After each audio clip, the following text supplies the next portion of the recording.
Hello and welcome. Today we're diving into a common problem that many developers face when working with databases. Picture this.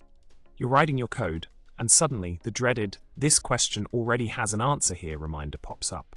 But fret not, we're here to tackle this issue head-on. In order to solve this problem effectively, we need to ensure that all related entities are included in our query. This is where the solution comes into play. By utilizing the include x equals x.adverts, then include x equals x.address method, we can seamlessly include all the necessary navigations in our query. This ensures that we retrieve all the essential data without any hiccups along the way. Solution aside, it's crucial to remember that lazy loading can lead to missing out on important information. By proactively including related entities in our query, we guarantee a smoother and more comprehensive data retrieval process.